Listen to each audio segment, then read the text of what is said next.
Hello? Oh, Yeah, you didn't say anything. I said yes, sir. Oh, yeah, you cut out. Oh, So okay. before we get to SummerSlam, we had Rampage and Collision, and things happen on Rampage. It was weird. Isn't Rampage always weird though? Yeah, but like this time it was like even weirder because it started off with Wheeler Yuta with Bryan Danielson getting on commentary because Wheeler Yuta was facing the Butcher. And Bryan Danielson was talking about why he's going to wrestle Jeff Jarrett, and Wheeler Yuta is his trainee, and he wanted to make sure that Wheeler is doing good. And Wheeler beat Butcher, but like it just was weird because it was like it didn't have no rhyme or reason. It didn't build up anything, and then he was like, "Oh yeah, Wheeler lost the title, but he's gonna bounce back eventually, but everything's cool." I was like, okay, that was weird." Not only Like that, but he brutalized Butcher. Like I didn't see that coming. Like I know he could probably could beat him, but like he fucked him up. I knew I kind of seen that was coming.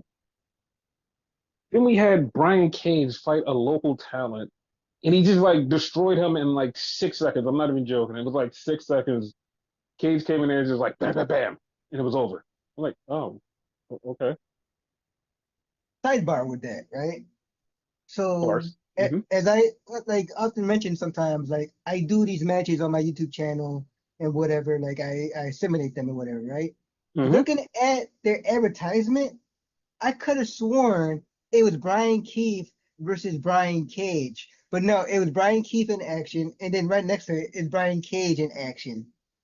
I just had to point that out because like the way it looked at it, like they were going to face each other. It it like I said, this whole thing was weird. Then we had Kyle Fletcher, and Kyle Fletcher was talking, and he basically went against everything Don Callis said, and he said that I'm going to face Brian Cage. And it's like, okay, cool. You're gonna face Brian Cage on Collision. Yeah, all right. Yeah. I know it's like That's another win basically, for you though. It puts credence into what you said. yeah, but like he's gonna break away from Don Callis, but this is a meaningless match because all this is giving him a win because he's gonna face MJF next Wednesday. That's it. Yeah. So then it's Nyla Rose versus Harley Cameron. And once again, this had nothing to do with nothing. It had nothing to do with nothing. Nyla beat Harley Cameron, and Harley Cameron is still talking about this whole Saraya is going to go to Wembley and she's going to get her match. And I be honest with you, I don't really care if Saraya gets her match or not. I don't care. Same. Same. Which I still put like my money on her facing Cameron. All right, I'll go with that, but I still don't want to see it. Yeah. So then we had Brian Keith versus a local talent, which is setting him up for his match versus Shibata on Wednesday. And it's just basically everybody just was on this show except for the main event was everybody just setting up their matches on Wednesday. That's all it was. Like it was nothing else. Like practice matches and shit. That's what it felt like. Yeah. And then we had MXM versus Private Party. And I just have to point this out. I don't know what the fuck happened, but whatever was going on in WWE with MXM, the maximum male models, whatever it was, it didn't work, but it works everywhere else. Like they took their gimmick from WWE, something that like you never really see people do, and go like, "Oh, it was a shitty gimmick." It works everywhere else. It's so 100%. weird. Like it's the And weirdest shit ever. and they're actually real good in the ring too. I feel like they didn't really get the chance to show it in WWE. Yeah, and it just feels like every time I see them in like Ring of Honor or somewhere else now, it's like, what the fuck? They're really good. Yep. So they beat Private Party, and that was Rampage. Then we For me, that go was on the to match of Rampage. Yeah, that was the only match of Rampage. Then we go on to Collision, and it starts off with the patriarchy. And Christian is out there, and he's having this long speech, and he's like, "Yeah, we won the six-man titles, and I did this for my family, and I'm gonna give this to my son, Nick Wayne. I'm gonna give you a title." So then he goes on this long speech, like, and Luchasaurus has his hands out, like he's gonna get the title, and he just goes, "You did a great job." He gives this long speech to Luchasaurus, tells him he did a great job, and then he goes, "But this title goes to Mother Wayne." And he gives her the title, and Luchasaurus is about to beat his ass. And it's like, oh shit. And right before anything can happen, fucking Malachi Black and Brody King come out. And Christian is like, yeah, you guys want the six-man titles, but it's only two of you. Haha, nothing's gonna happen. And then of course, the lights go out, and then here comes Buddy Matthews. So the patriarchy runs away, but before they could get away, the Bang Bang Gang shows up. So now Christian and Luchasaurus are gone, and Nick Wayne just get caught in between, and they just beat the shit out of Nick Wayne because Skip Sabian made sure Nick Wayne got back in the ring. So this is a whole thing for the six-person titles, and I don't know where this is gonna go. I don't want to see it in a three-way at Wembley, but yeah, that's the More thing. than likely, that's what's gonna happen. I hope not, because they got a tag team title for a three-way at Wembley. So yeah, Yeah, but you know they're booking. They sometimes do multiple of the same match, multiple three ways, multiple four ways, what have you. I hope not. So then we had a replay of Ring of Honor when Dustin Rhodes was out there and he got help from Sammy Guevara. So then they talked to Dustin and the Von Erichs, and Dustin was doing this whole thing about how he's glad to be teaming up with the Von Erichs, Texas families, and all of that. And then here comes Sammy Guevara and was like, "Listen, I just want to pay you back and like trust me, I'm a good guy and I want to make right by you. So I'm gonna do whatever I have to do to be right by you. And all of us are Texas legends." And it's like, huh? When the fuck did you Yeah. become a like? When did you become a fucking Texas legend? Huh? But all right, Isn't he from Cali or something? no, he's from Texas, but like he's not a Texas legend. He's not somebody that like I'm looking at Texas and going, oh shit, like Sammy Guevara's from there. It's like, all right, That shows you, like I didn't even know he was from Texas, so yeah. So then we had Hologram and Mystico versus the Premier Athletes. And this was a match basically showing off Mystico and Hologram. And they were doing their thing, and it was like, oh, cool, yay, yay, yay. And they got the win over the Premier Athletes. So it is what it is. typical lucha match. Yeah, because they started chanting lucha, lucha, lucha during the match. Mm. So then we got this thing with Mariah May. She comes out and she has a shoe with her and she sits down for commentary and she looks at Tony Schiavone and she just starts saying, "Can I speak? Can I speak?" Dude, I lied to you not. I fucking folded and melted like fucking butter every time she said, "Can I speak?" I literally fucking melted. I was on the floor. What about And that last one though? Can I no, speak, did like bitch? I was about to get to that. And then the last thing she said was like, "Can I speak, bitch?" And like she brought it back because when he told her to shut up, bitch, like she brought it back. Like at least she addressed it, and I like that. I like that a lot. Yeah. And it was so funny because she was so invested with Tony Schiavone that she didn't even realize Tony Storm had came out, and Tony Storm started beating the shit out of her, and they just start fighting because Tony Storm had like a match next, and they just started going at each other. Tony Storm jumped on Mariah and Christopher Daniels, and they just start fighting and they was just beating each other's ass and it was great. And then Tony Storm just fought this girl, another local talent. Tony beat the shit out of her and she just was looking at Mariah and they was just looking at each other and they're ready for the fight. I like that. I liked it a lot. Same. So then they did a Kyle Fletcher video package on how him and Will Ospreay are so close. And I mean, most of us knew that, but there's like a lot of newer people to Kyle Fletcher and Will Ospreay. It's like, oh shit, we didn't know any of that. But I'm glad they did that. Wonder how many like people remember like Cal's like tag team partner because like it's been a while since he's been there. I mean, it's a few. It's a few.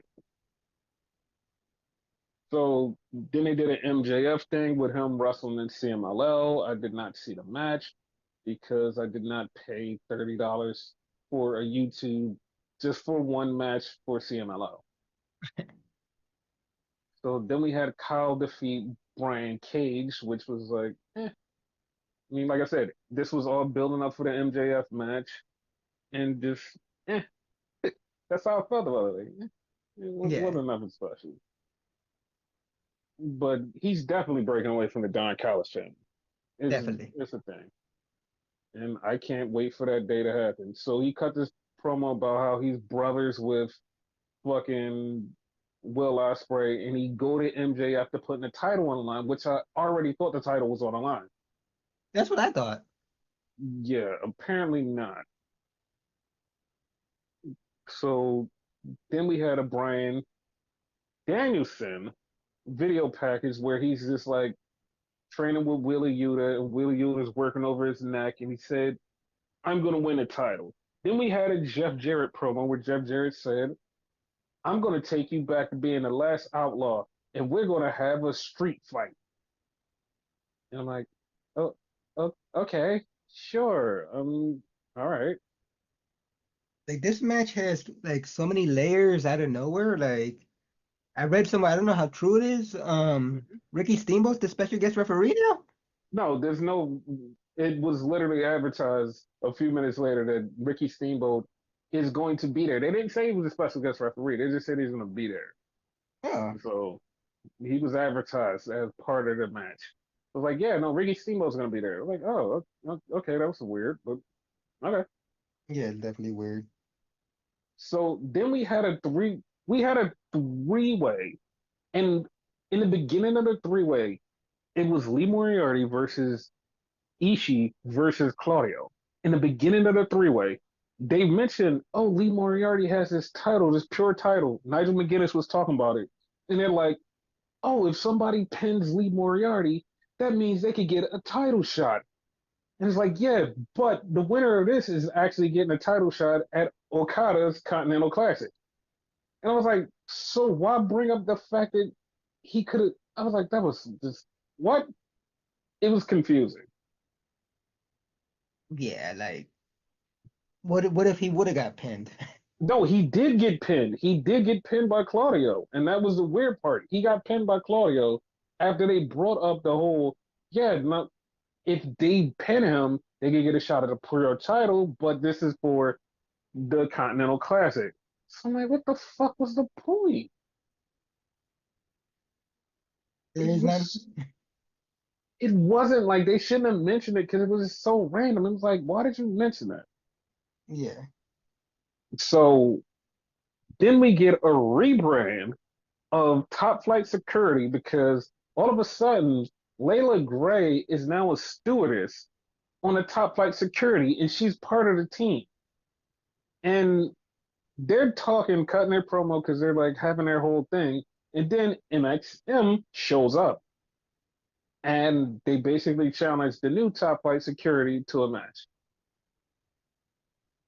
You made a joke, so that's on you. I blame you. Yeah. But I'm glad to see Layla Gray back. I love to see her. Yeah. So then we had Thunder Rosa versus Taya Valkyrie because this is a match that's part of a story and it means something. It's like, okay, this means something.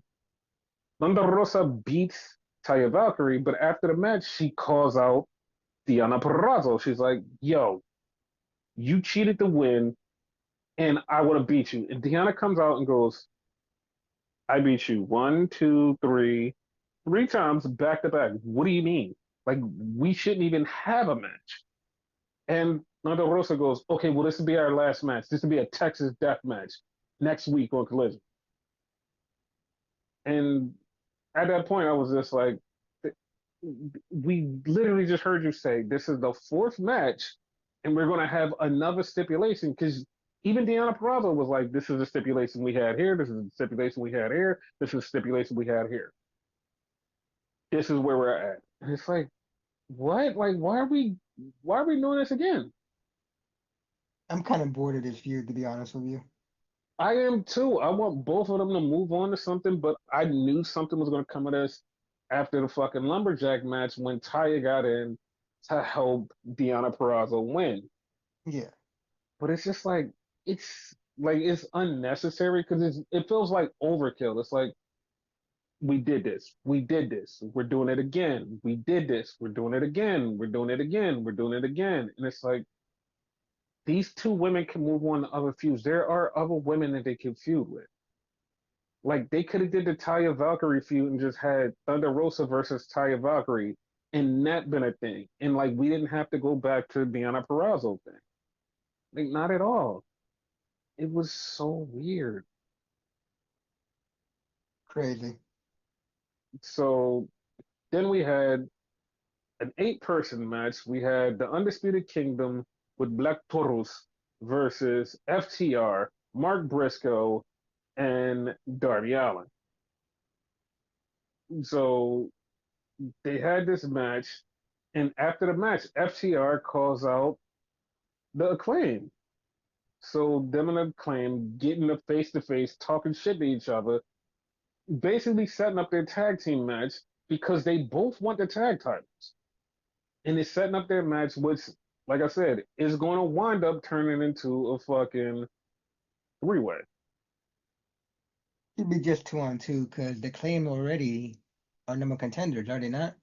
Yes, they are, but FTR just, like I said a couple weeks ago, they just all of a sudden out of nowhere was like, no, we want the tag team titles. So now it's this big thing. Like that's why the Acclaim are mad at them because they just said, "Yo, we want the tag titles," and they got this big back and forth where Mark Briscoe calmed things down and was like, "Everybody should shake hands." So they go to shake hands, and the Acclaim's like, "Nah, fuck this," and they bounce. I'm like, "Oh, okay." So So as far as the two teams, they're the bad guys, right? yes, but at the same time, it's like they're the good guys in the Buck story. Yeah, So now they're bad guys in this story, and I see it playing out just like I said before. It's gonna wind up being a fucking three-way for the tag titles. And like I said, I'm okay with it because we're not going back to back with FTR versus the Bucks.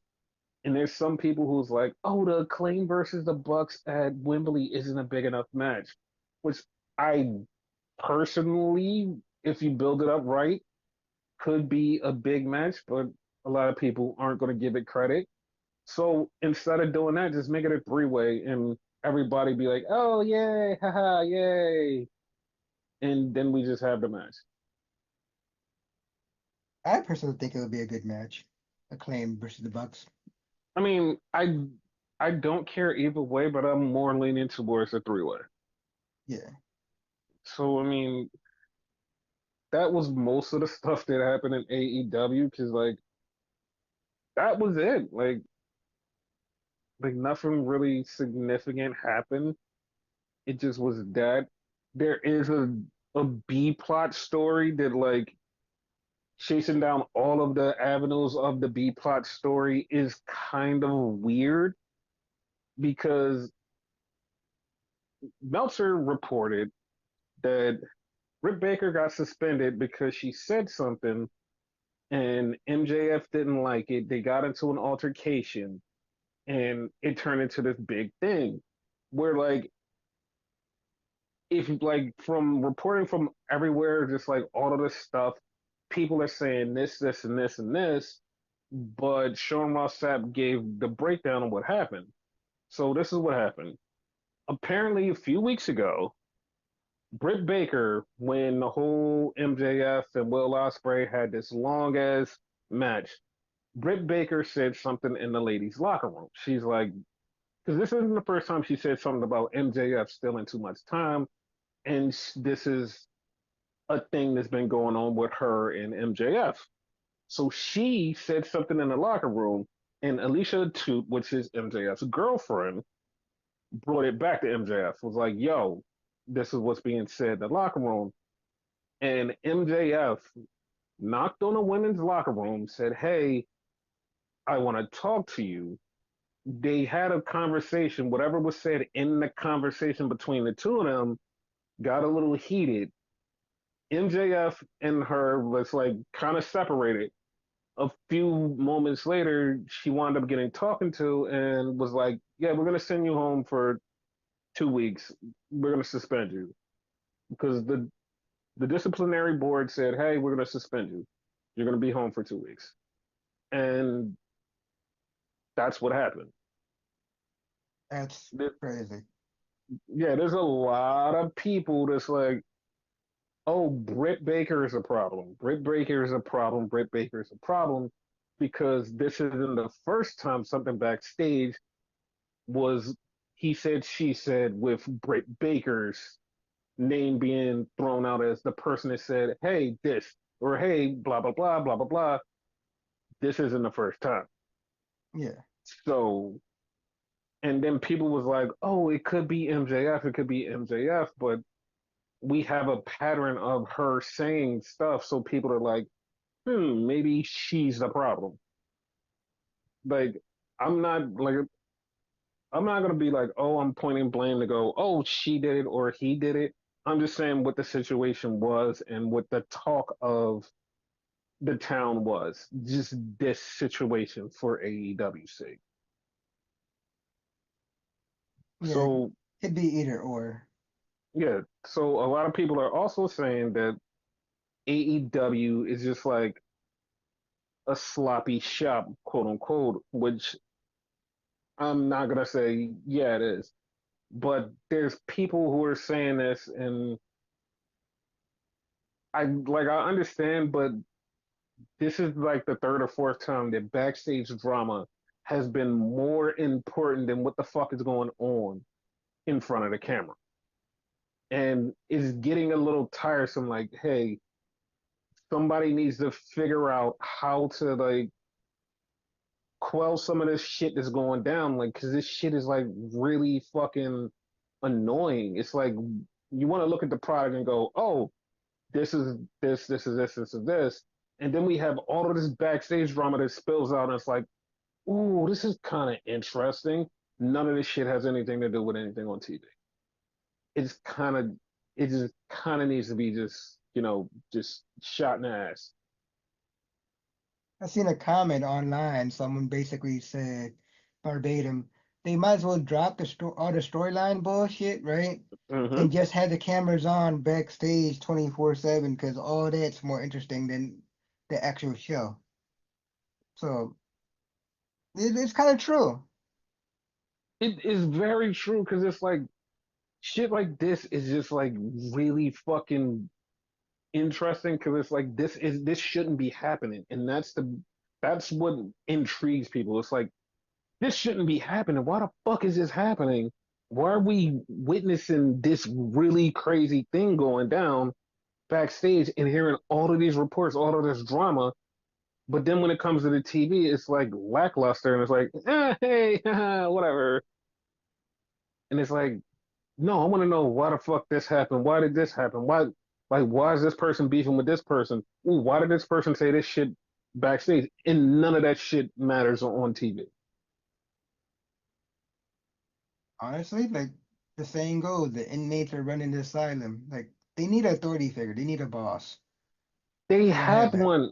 They have one as far as Brian Danielson, the disciplinary committee, but it's still bad. It's just still like we just still keep running into the same problem, and is really fucking annoying to me to watch this thing go down. And it's like, dude, can we just move the fuck on with some of this shit? Like, just on screen, just make it better and just like leave the bullshit out of this. Like, no more bullshit.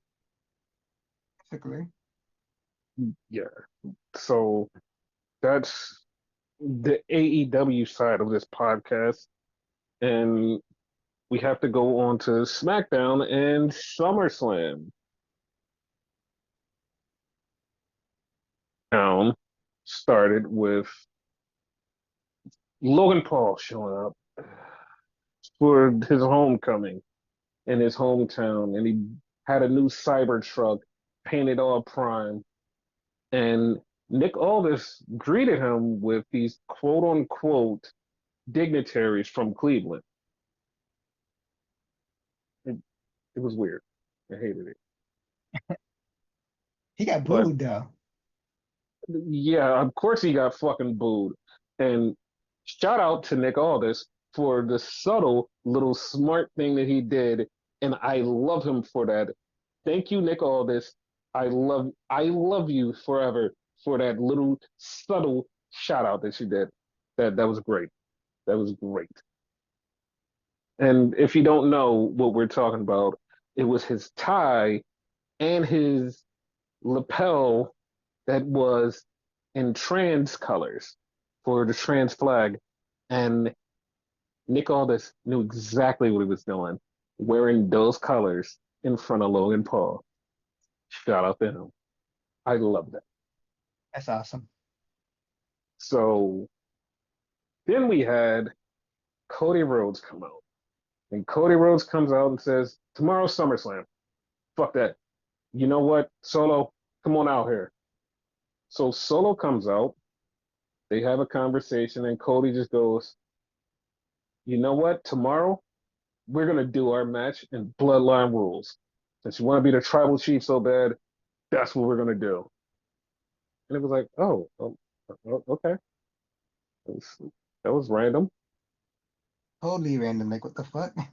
Yeah, it was so like it was too random that it was like, what the fuck? Like why was this a thing? But we all knew where this was gonna end, so it was like, whatever. Like Like I it makes guess. sense, but Hmm. like, huh? Yeah, it was just so fucking random. It was like, whatever. So then we had Mello in the barbershop again, and he's talking about Andrade because they're gonna have their match. And I don't know why. Like, I hate to see repeats of matches. I hate to see repeats of matches where it's like, all right, we did this. We don't have to do it again. Yeah, we did this. We don't have to do this again. This was one of the ones where it's like, okay, you did this and now you're doing it again, but there was something different and it was actually a little bit better than last week. It's like, yeah, I like it. Man, I mean, I didn't like the outcome. What, like Andrade beat Melo? Like, to be honest, I don't like Melo taking loss after loss after loss after loss. But I mean, I guess give it to Andrade, make him feel special because this match wasn't like no ordinary just, oh, this thing, this thing, this thing. This match was actually really fucking good. But am I wrong by saying like Andrade won the last one? No, I'm like that's perfectly like I said, that's perfectly valid, but Melo needs to start winning Yeah, because isn't he going for the US title sometime soon? Maybe. he should be. Yeah, So speaking of another person going for the U.S. title, we had Legado del Fantasma and Santos Escobar, and he's like, "Yo, I'm going out there to have a match, and you motherfuckers better help me because we need to win. We need to get back on our winning ways. Shit needs to go right. Fucking help me." And they were like, okay, sure." yeah. They kind of looked at each other like, huh? So do you say dissension now with them, like possibly a breakup? No, I see them actually all getting back on the same page because after he beat Apollo Crews in Bartender Cabron came out. Angel and Humberto helped Santos win. So I feel like they're on the same page. It's just they finally have to get the right thing together for them. Side note, I like Apollo and Corbin together. I don't know why. That was like none of my bingo card that I would like them together. Yeah, because like this is random as shit. So then we saw Jade and Bianca, and they're getting interviewed by Byron Saxton. A lot of people didn't even pay attention to this, and I've seen this when it happened, and I just like I chalked it up to a nothing. I'm like, oh, this is nothing because if you watch it in the back, you see Blair Davenport. Blair Davenport is like right in the back, and you can see her over the shoulder of Jade and Bianca. And it's like, oh, she just was there. Oh, okay. It's nothing, right? Like, yeah, it's nothing. But it turns out later to be something. Yep. So then we had the dumbass Logan Paul segment, and then they have this big banner that says, yeah, on it, and the dignitaries aren't real. And LA Knight goes and steals Logan Paul's truck and drives off with it and said it was dumb as shit. And Logan Paul runs after the truck. Hey man, my truck! And he's like, okay, yeah, He faked that poorly because he actually caught up to it. yeah, he did. But that's how you know it's something fucking wrong with him. And I don't mean just like, well, it is something mentally wrong with him. He is mentally R-wordy. Like he is that. But Yeah. he is just a freak athlete. Like he's a freak athlete. That's why he caught up to that truck like so fast. He's a freak athlete. And that was a total accident too. He didn't mean to catch up there, but he did. Yeah. So then we had the unholy union versus Jade and Bianca. And the match was going good. And we're like, okay, Jade and Bianca is going to win the tag titles. That's going to be a thing. And all of a sudden, here come Blair Davenport. And she cost Jade and Bianca the titles. And they lost the unholy union. And right then and there, my mind was like, oh, that sucks. And I know you're like, wait, what? Yeah, oh, that sucks because I knew exactly what was going to happen in the main event. I was like, that kind of sucks. And like when you see how it plays out, you're going to be like, oh, that kind of sucks. But like, hopefully it just goes somewhere different. But yeah, we'll see. Yeah. But so, what do you think about Blair Davenport joining the Unholy Alliance or Union? I'm good with them. And like now that you said that, like that might be their name for all three of them. Yeah, I'm But okay with it. but Hmm. I'm good with it because remember Blair has beef with Naomi, so it might Hmm. be a six-person tag, six-woman tag. I'm okay with that. So then, credit to you. We get a Nia segment because she gives Tiffy her new money in the bank, which is pink and has a strap on it. Not even briefcase anymore. It's a fucking purse. Yes. And then Chelsea Green, it was really funny because Chelsea Green came out and like Chelsea Green came out like a heel, but then all of a sudden Tiffany just was like, "Oh, I'm a good guy," and you suck. And I know that they're gonna have their tag match, but it was so weird because it's like Tiffany's a bad guy, right?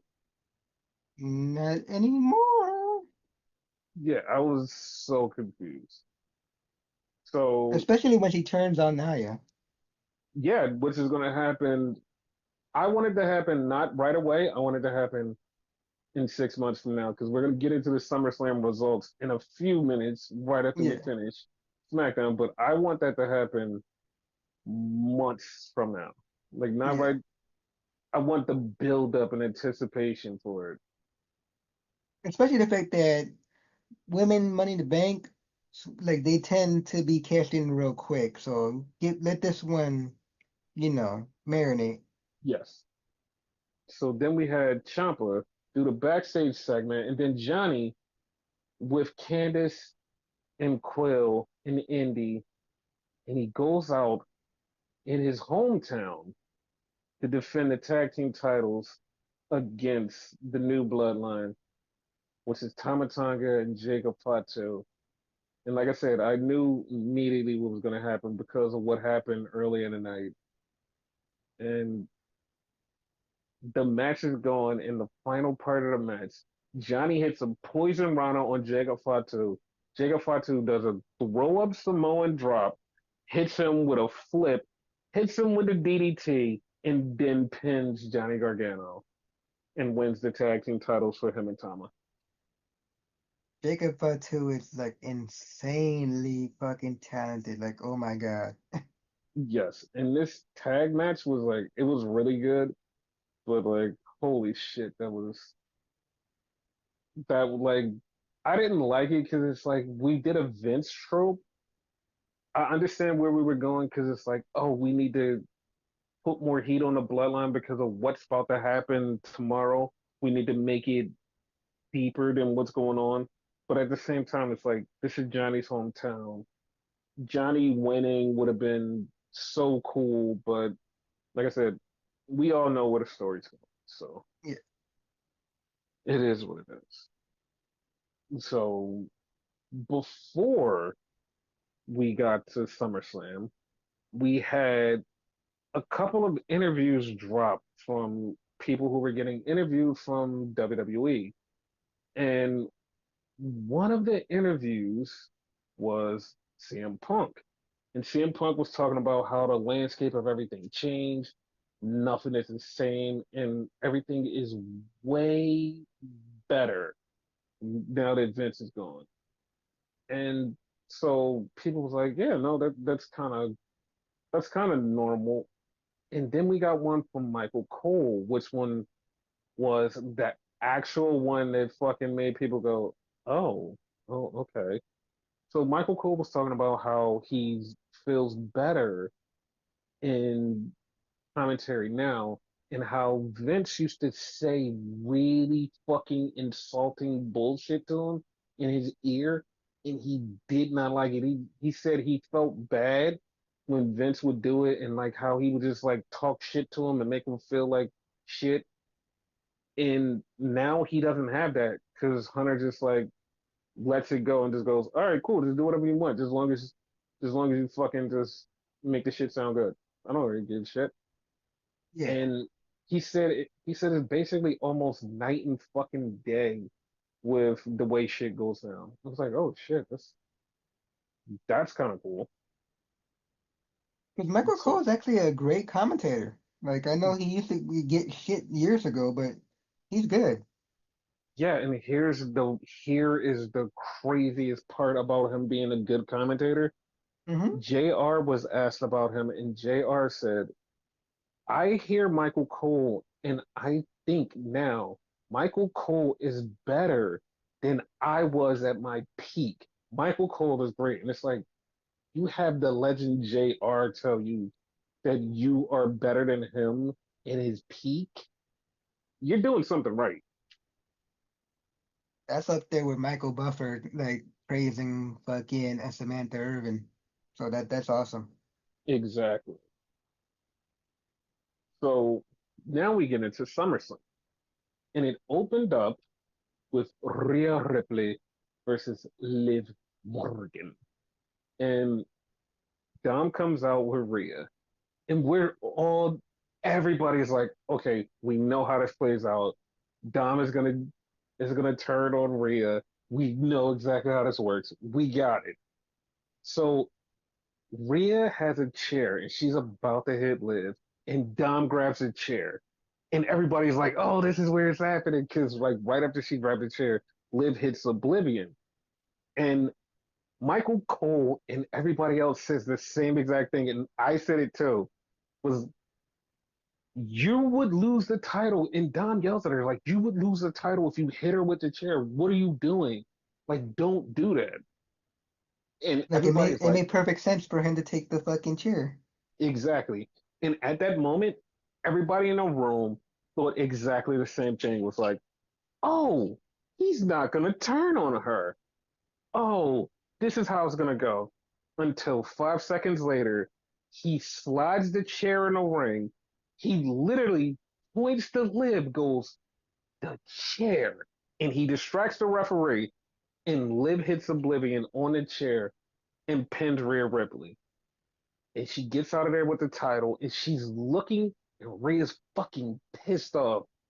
And she looks at Dom. Dom helps her up, and he gives her a kiss. Dude, dude That that was fucking crazy.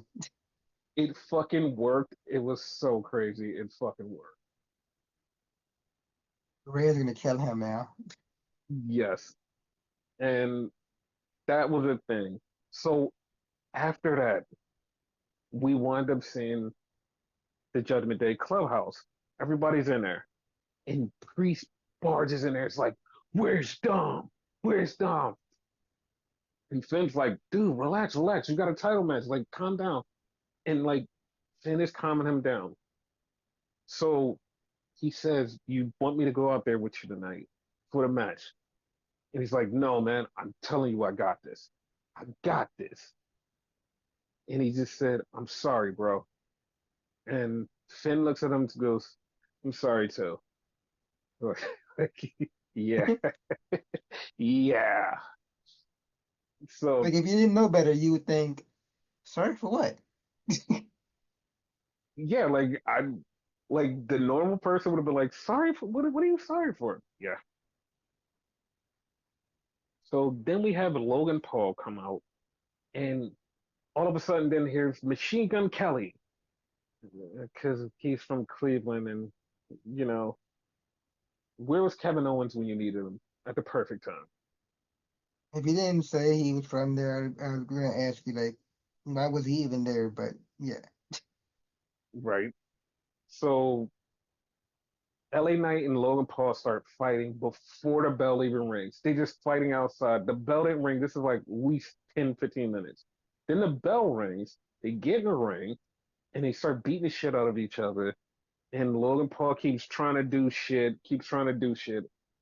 Logan Paul hit this fucking, I swear to God, like, he's the most repulsive human being in the world, but he can fucking wrestle to the point where you're just like, he did this fucking springboard like on a drop of a dime, turn on the rope on his tippy toes. You're like, come on, dude, like why are you so talented and a piece of shit in real life? Why can't you just be normal?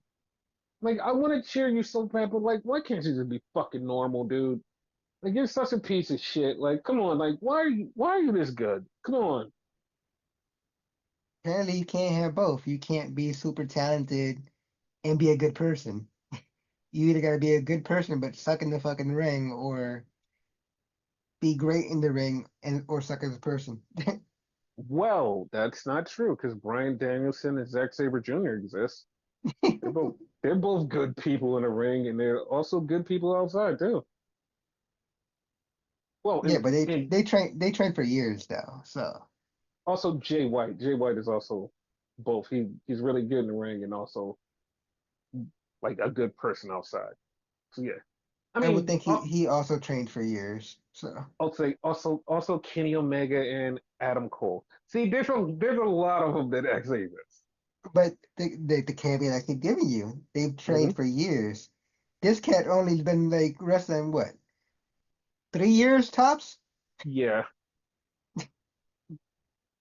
but like, Like he got that shit natural talent, hmm, They bust their ass for years for like, to get their credibility and whatever. Not knocking any of them, because they're all great and they're all good people, but I mean, they've been doing their thing. yes. So LA Knight beats Logan Paul and becomes the new U.S. champion. About fucking time. Yeah. Right, right. So then we had Bailey versus Nia. And this match was better than what I thought it would be. I'm like, all right, this is gonna kind of suck. This That's what like I thought. they went in there and fucking bust their ass. Bailey powerbombed Nia, and Nia she was really good in this match. Like I have to give her props. She was really good in this match. Hmm? And the finish came where we were fucked up because Tiffy's music hits and she runs down to the ring with her fucking briefcase. And we're like, oh shit, she's gonna cash in. And she goes to the ref like, I'm gonna cash in, I'm gonna cash in. All just so Nia can beat the shit out of Bailey off of the distraction and get the win.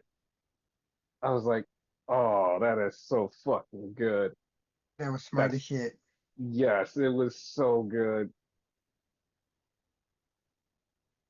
But do So we both agree that she's eventually gonna turn on Nia? eventually, yes. And the funny part is like I don't know who's gonna go heel and who's gonna go face in that twist, but somebody's gonna go something somehow, some way. I don't know who's gonna who, but somebody's gonna something something. I know exactly how it's gonna go. It's gonna be the Carlito and Chris Masters effect, where like you expect Nia to go face because like she's the one getting betrayed, Hmm. but it's gonna be Tiffy, like because everybody hates Nia. So That's exactly what I was thinking too. So then we had what at that point was match of the night for me, Drew McIntyre versus Seth Rollins. oh god, yes. And it started to get really good. And then it was the move where we're all like, there it is, SummerSlam 97. And it was all, they brought the chair in the ring. It was about to go. And Seth Rollins stopped before he could hit CM Punk. It's like, oh shit. Like, they didn't do it, but they did something later that was like, huh, like, okay. So there was no count out for real. Seth didn't even want to fucking count out. He didn't even want to fucking disqualify him. He didn't want to do shit. He didn't do shit. And then Drew pulled out the fucking bracelet, and CM Punk puts him in the anaconda vice, and he looks down and he sees the fucking bracelet. He was like, no, no. He was like, no, fuck that. He was like, that's my bracelet. And Drew got out of the anaconda vice, and they started fighting again. The bracelet went on the floor. Seth Rollins picks up the damn bracelet. So he has the bracelet on, and CM Punk gets mad at him because he has the bracelet. And he hits him with the fucking GTS, which led to him losing because Drew fucked him up. Drew hit him, and Seth got back in the ring to do the count, and Seth didn't want to do the three. He did I'm the just about to three. say that he did it reluctantly. Yeah. Yes. And Drew McIntyre beat CM Punk. A lot of people are angry about this fucking bracelet. They're like, oh, this fucking bracelet is just a fucking bracelet. It's like, it's so stupid. It was dumb. And it's like, dude, it literally was part of the story. Like, it's not just dumb. Like, it's like, I understand, like, a lot of these people are like longtime wrestling fans, but at the same time, it's like, there's like little nuance things that should be done and could be done, and people are like, oh, they focus too much on the bracelet. They should have focused more on the wrestling. They should have focused more on the wrestling. And it's like, yeah, but like this is one of those stories. Like, no shot at CM Punk. This is one of the stories where you have somebody who isn't like fully just like busting their ass and bit in the ring that could do like 97-minute matches, and a dude who can do those matches, and they're having a story, and it's like you need something else to just like twist the knob and make you feel a little something in this match. It's like it's a visual nuance, and also you have to understand that the WWE audience is like the bigger, broader audience. It's literally like people who watch the Marvel movies. Like most of the people that go to watch the MCU movies have no fucking idea what a comic book is. They're like, oh, this is just the thing. Everybody loves it. And when you explain shit to them in the fucking movies, you have to go here. Here's this plot point that you have to see that drives this story. The bracelet was the plot point that people who don't really care, like, was like, oh, I don't really get it. Oh, it's this bracelet from his family. Oh, wow. Like, that made sense. And people get it. Like it's not for us, it's not for the hardcores. It's for the broader audience. And that's why I liked it because it attached to a broader audience. It was like, oh, they get it. I like little stuff like that where it's like, oh, this is for them. I understand, like I completely understand it. They didn't even have to bring this in for me, but I get it and I understand why, and it's an attachment that everybody that's broader can see. It's like, oh, like I said, most of the hardcore fans was like, I didn't like it. It's because you're a hardcore and you understand, and this was too much on the nose for you. It's like this was blatantly there for you, but we are more into the nuance of, oh, he did this little thing over here. That led to this thing from back here. This tied in from here. This tied in from here. But you need something for the broader audience. You got me? Yeah, no, that makes perfect sense. I liked it though. Yeah. Like I said, I liked it too. I like that because like I said, it's for the broader audience. And Yeah. also I don't have to just like sit back and go into my whole analytical brain spectrum and go, oh, this is what this means. This is what this means. This is what this means. I could turn my brain off and go, oh, it's right there in my face. All right, got it. Moving on. I Like, actually yeah, prefer that method, with me personally. okay. I like a deeper, draining, nuanced story other than right in your face. But sometimes, like I said, sometimes I just like to turn my fucking brain off and be like, all right, it's right there. Yeah, there it goes. Yeah, those are good too though, because the Rhea Ripley storyline, for instance, that's more so much in that shit, and then like what goes later too. Yes. Because, like I said, if I go to a Marvel movies, I've read every comics and every little Easter egg that like you need like seven YouTubers to tell you is something that I've already picked up on the first watch. So it's like, oh, they mentioned Yeah, that thing, and it's like the broader audience is like, I have no idea what that means. 10 movies later, we're like, oh, that was that thing means, and we're just sitting there like, yeah, no, we got that. We're off that. But the next match, which I actually really fucking enjoyed and became my match of the night, was Gunther versus Damian Priest. they went in like yeah, like I like Damien in this match. People like didn't like him as champion, but yeah, And I have to give him his flowers and retract some statements. You're not just a transitional champion. You were the champion. You were fucking awesome. yeah. And they did something a little small that made me pop because Finn Balor came out and Finn Balor was trying to cheer on Damien. He's like, "Yeah, I'm trying to cheer you on." And Gunther like kicked him away. Was like, "Get away!" And Priest got pissed off. So Priest finally hits Damien. I mean, hits Gunther with the Razor's Edge, and he's got him. He's got him. It's 1, 2. Gunther's leg is on a rope. So Priest is pissed off, like, fuck. Like, what do I have to do to kill this guy? And there's a fucking Titantron on the other side of the fucking room. And Priest just looks up and they show Finn Balor putting Gunther's foot on the ropes. And he was like, what the fuck? So he turns around to go attack Finn. Gunther starts cutting him off and beats the shit out of him. But Damien knocks him down and Finn is still standing there. And Priest, this was the fucking coolest shit.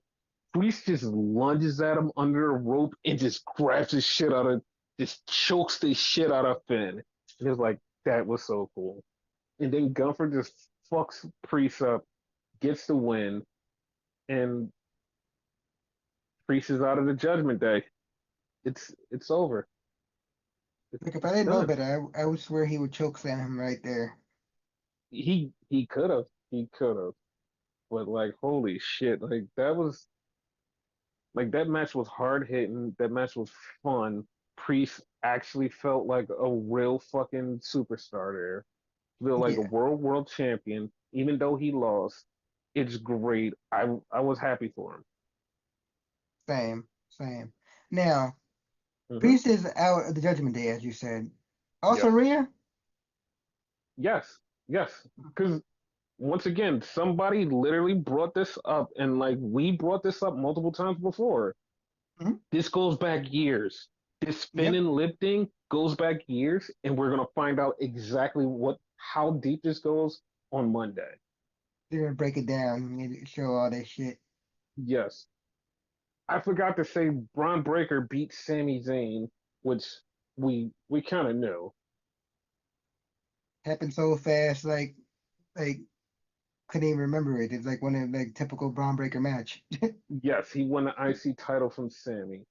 Then we had Jelly Roll beat up A Town Down Under because they were announcing how much attendance we had. Jelly Roll did a one arm choke slam to Austin Theory and then hit him with a five knuckle shuffle. So that was a thing. I said this to you while it was going down. All these fucking celebrities showing up with like some sort of talent and whatever.